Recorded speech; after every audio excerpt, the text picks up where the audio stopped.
Hello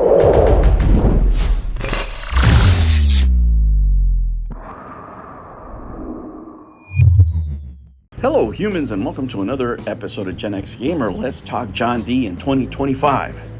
There's different kinds of people out there in the world. There's people that are focusing right now on New Year's. They just celebrated their Christmases, and they're thinking about things to do with their family, right? And there's individuals like us, like me, stuck in this train station. And what am I thinking about right now? I'm thinking about the video game business in 2025. Just like you, and that's why you're tuning in. Let's talk Media Went Up. Let's talk some John D. Let me say this, guys. One thing that I can tell you for a fact as an audience, right, as a YouTube watcher, regardless about how you feel about John D, the content in the arcade community, arcade scene, or toy arcade scene, whatever, has not been the same. Has not been the same. It hasn't been as entertaining. You know, when personalities like this come up, of course, they're controversial, and I think sometimes we go too overboard, or some people get too overzealous trying to get rid of them. And let me tell you, we need these personalities around, right? Just think about it. Think about it right now. Is the arcade cabinet content better now than it was when John D was around? No.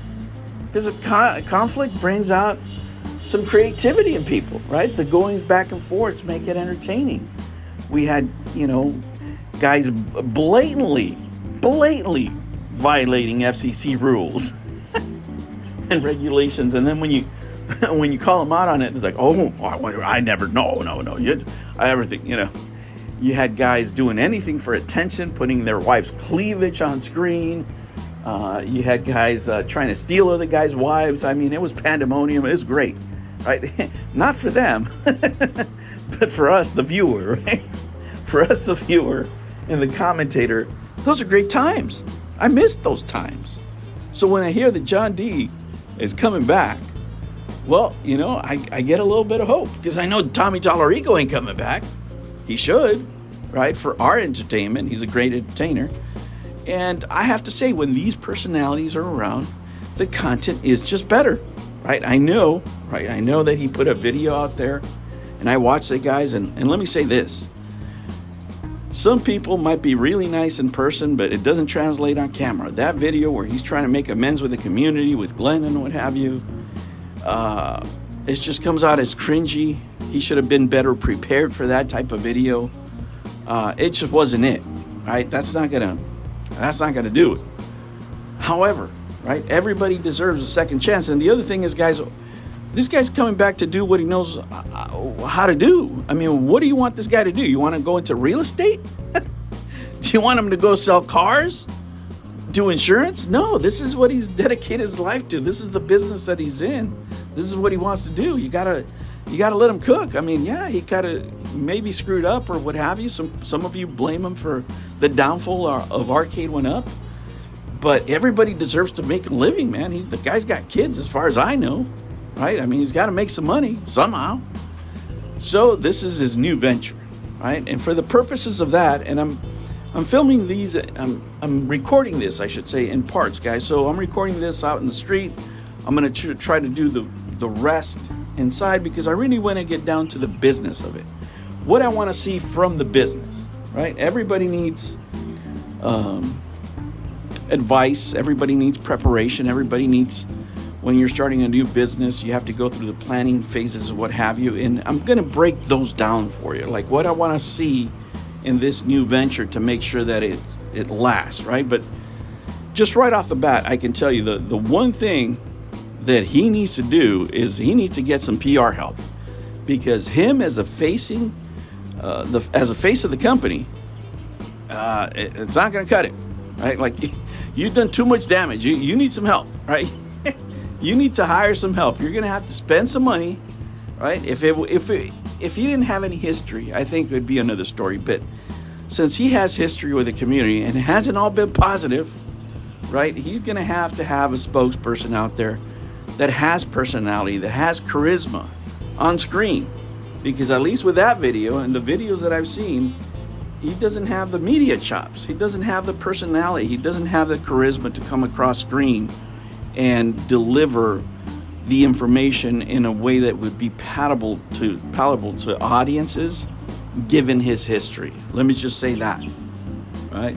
And just like anybody else, guys, you know, it's easy to talk, right? But starting a business from anew is very hard, because you're risking your own dollars, you're risking your own money, and that, you know, takes some stones to do. Not everybody does it. If it was easy, everybody would do it, right? If making arcade cabinets was easy, every single guy that talks about, you know, video game cabinets and arcade went up and all this crap would do it. But it's very hard, it's very difficult, and that's why you don't have many companies out there. Now, with that said, this is just the intro. I will break it down. Hopefully the sound will be a little bit better for you. I pray you forgive me, because these are the conditions I'm in. You can hear the birds chirping in the background. As I'm talking to you, I'm staring at a jungle here, waiting for a train to come. And it's going to be a very exciting trip. But in these little breaks, I like to think of my former life, right? Of what was.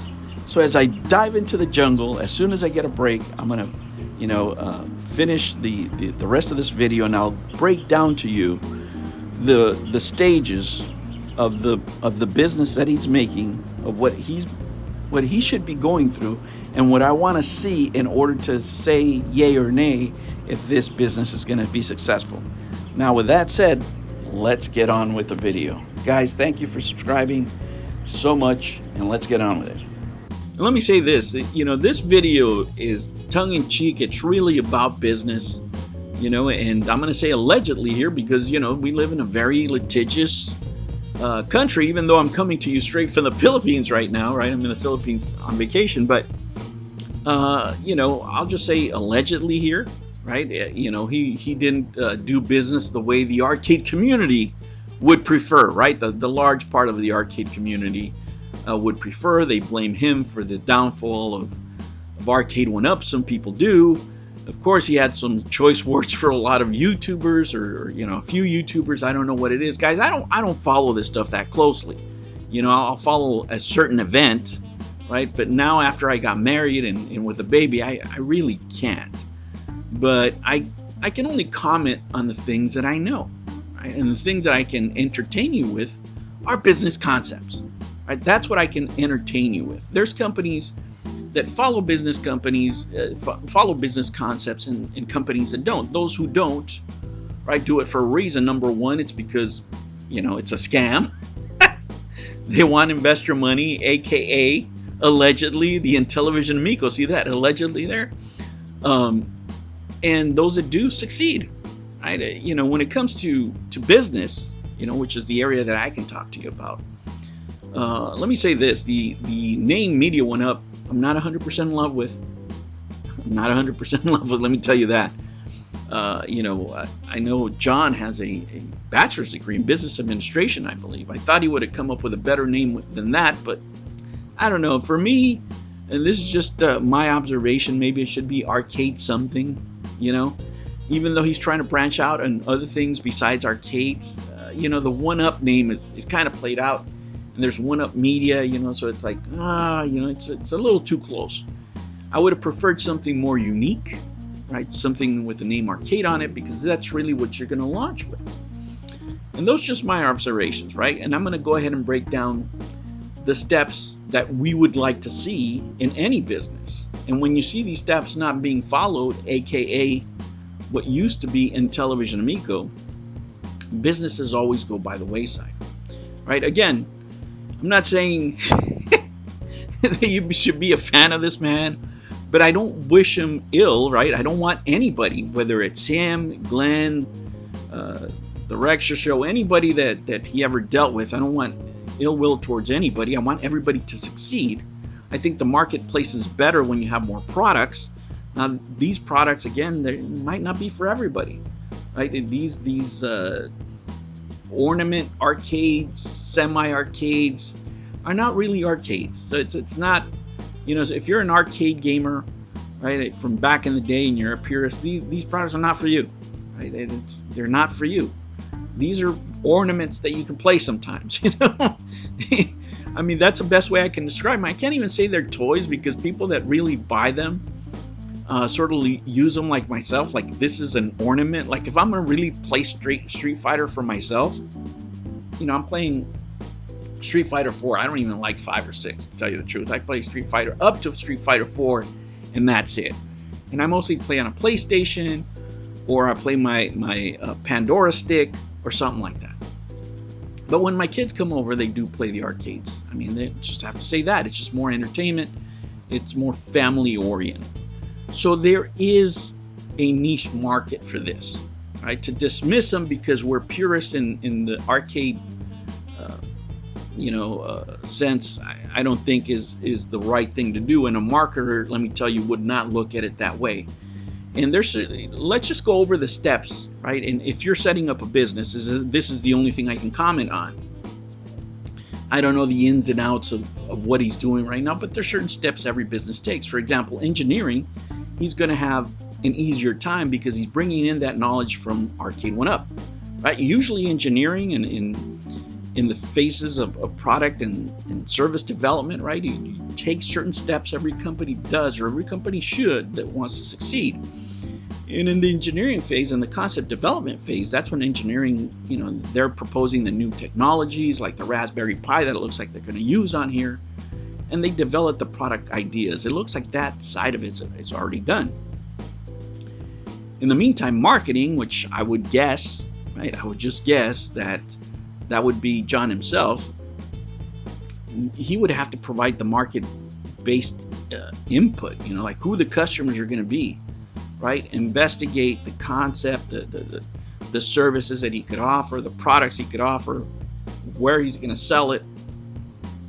Just the first ideas of the concept, right? And then whoever is going to be your supplier, right? You have to develop that supply chain in order to make these products in the scale that you want to make to, right? You have to know who your suppliers are going to be. Technologies, capabilities. Again, he's coming in with that knowledge from Arcade 1-Up, so he really doesn't have to do that. He's already well on his way, right? Because in the planning stage, right, again, from an engineering point of view, he's already identified the general performance he wants, the characteristics, the technology he's going to use. The pie's already there. The marketing side of it, that's where he needs to define the target customer, estimate sales, right? How many of these am I going to be able to sell? Whatever the product is, whether it's this arcade or whatever, he's got to estimate how many he's going to sell and what his margins are going to be. And there has to be some sort of plan for him to do a customer development effort.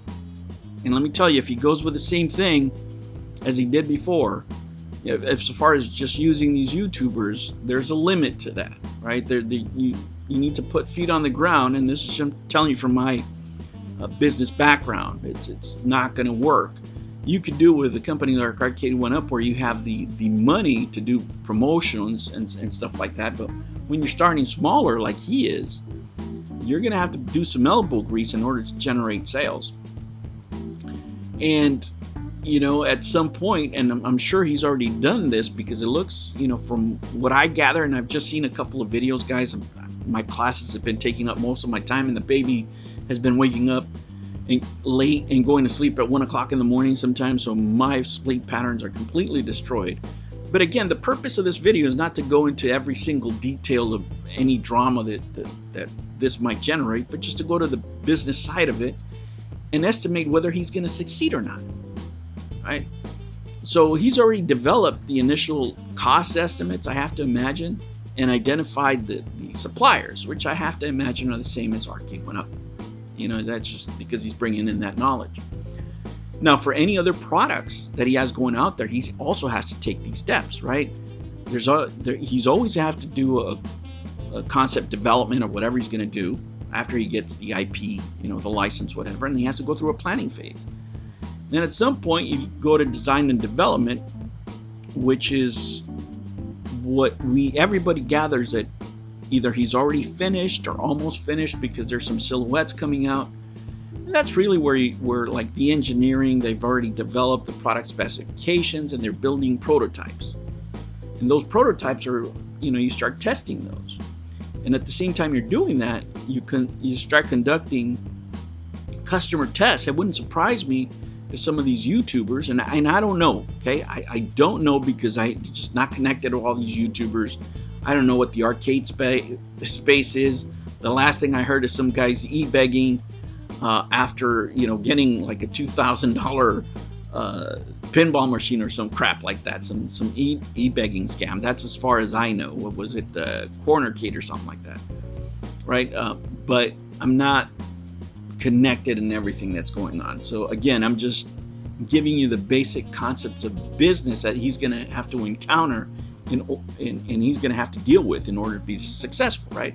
And this is just by the book, guys. I'm not telling you anything that anybody with a bachelor's degree in business would know, right? This is just bread and butter stuff. And by this time, hopefully, right, you have lines already set up. You develop detailed processes of how these machines are going to be assembled, how the product's going to be put together, the chain flows. You got to test any new equipment that you set up, right? So I'm sure he's already has a factory in China doing this, because that'd be the cheapest way to go, absolutely. Now, after that, before he launches, this is where it gets expensive, right? This is really where you really butter your toast, is with your engineers, whether it's software or hardware engineers, because they really solve your problems in the front end. Especially with a new product, the last thing you want to do is have your customers be your QA.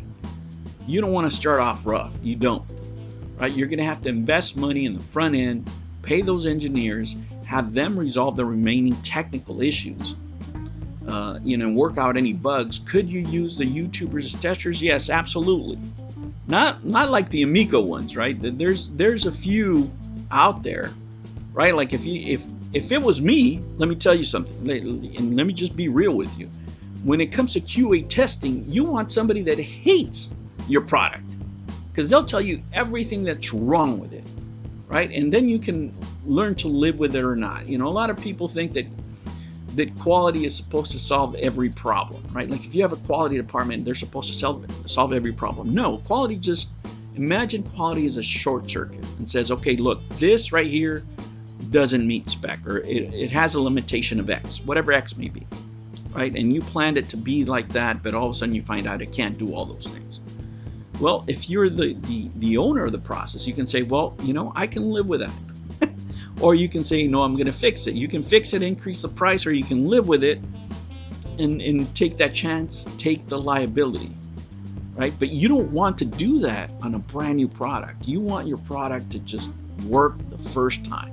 When you're a new company, man, it works right the first time. So if you look, especially at products, for example, Glenn would be a perfect example. It's a smaller operation, right? He's not making stuff to scale like our Arcade went up. But when he puts something down, it usually works right the first time.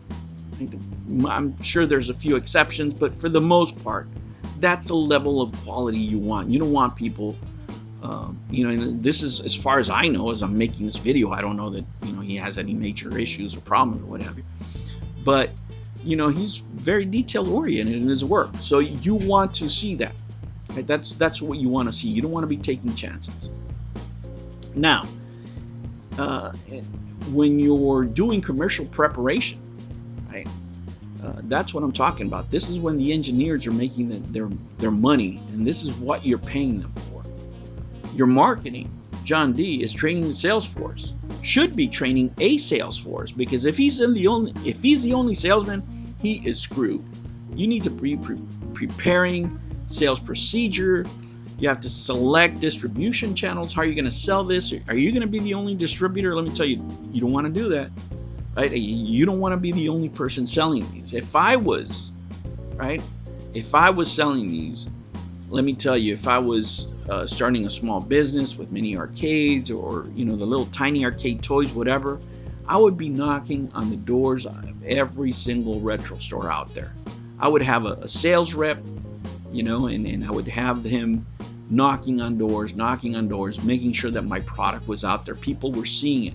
Because these are casual products, guys. These are impulse buys. They really are, right? You know, for those people that are not interested in a full arcade, they're just walking into their retro store and all of a sudden they see this cabinet there. Oh my gosh, I could play all these games standing up. It would look so cool in my room. Boom, okay, I'll spend the $350. Whatever they are now. I don't even know. 500, I don't know. I have no idea what he's going to launch at. Right? But I would want to be in those kind of spaces. But that takes elbow grease, man. You need a sales rep out there. You can't do that yourself. Somebody's got to be knocking doors. Somebody's got to be, you know, sales rep on the East Coast, West Coast, you know, the middle of the country, the red belt, whatever, rust belt. You want reps out there putting your product out there. And it's hard, man. It is hard to get out there because a lot of stores don't want to carry your products, right? So you have to do what you have to do. Look, let me give you the example of Nintendo. Nobody wanted to carry Nintendo products. What do? They put them in the stores and they said, we'll give them to you on consignment. If you sell them, you pay us. If you don't sell them, we'll take them back.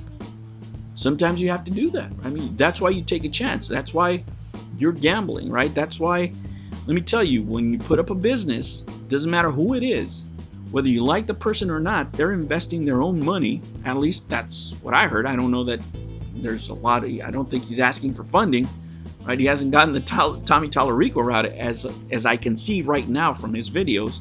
I don't see him asking for seed money or investment money, right? Since it's your own money, hey, you are taking the entire chance. Some people lose their homes, some people lose their businesses, some people lose everything. So, you know, my respect is out to anybody out there starting their own business. It's really, really hard, guys. Regardless if it's John D or anybody else, it's a real chance you take. You know, with real chances, high risk come high rewards. But it's a high risk, right? And then after you launch, that's when you evaluate field experience, right? With the product, services, you have your techs out there. Hopefully there's nothing wrong, so you don't have to deal with any of that.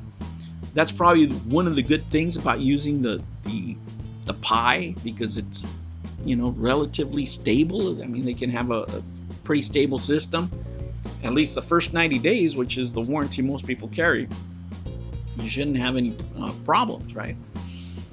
Marketing wise, you have to fill downstream, promote, make sure the supply chain is working, right? So you can promote the product to every single space that you need that product in. And that really is the key to your success.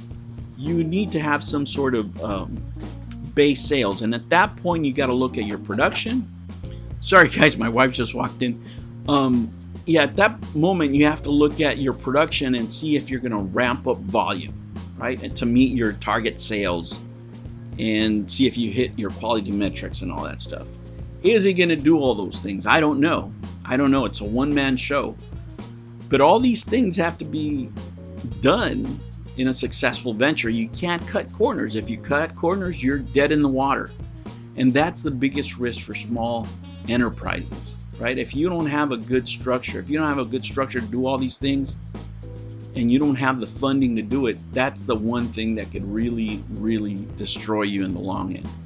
Will he make it? Guys, I don't know.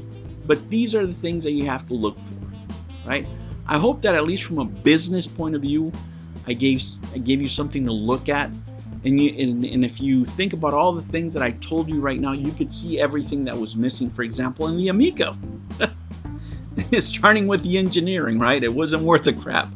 And it just went downhill from there. When you have people that are assessing you that don't have the experience in what they're doing, man, it's always a rough start. All right, humans, I hope you guys are doing well out there.